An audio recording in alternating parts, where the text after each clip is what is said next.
তার বেশি পরিকল্পনা সেটা আপনি শুনবেন এবার আসলে আন্ডারগ্রাউন্ডে চলে যাবো স্যার আন্ডারগ্রাউন্ডে আমরা 2-3 আন্ডারগ্রাউন্ড করতে স্যার ঠিক আছে ওনার কথা আগস্টের 1 তারিখ আগস্টের 1 তারিখে ছেড়ে দেবেন ঠিক আছে তাহলে আপনি ওই আর্কিটেক্টকে নিয়ে আমাদের এই 6 মাসের টাইমটা লাগবে মানে কনস্ট্রাকশন শুরু হয়েছে আমাদের যে প্রসেস ধরেন যে 1-2 মাস লাগবে ধরেন ইউআইটা তারপরে ধরেন মানে এক্সপ্রেশন অফ ইন্টারেস্ট আসার পরে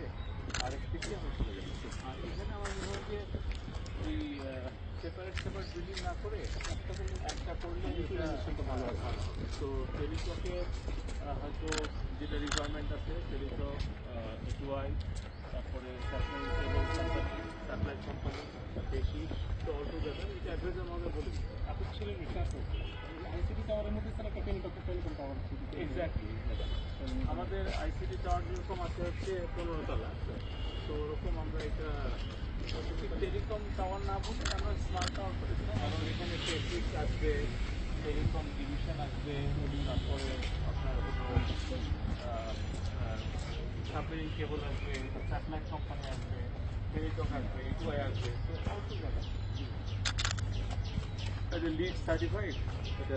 খুব সুন্দর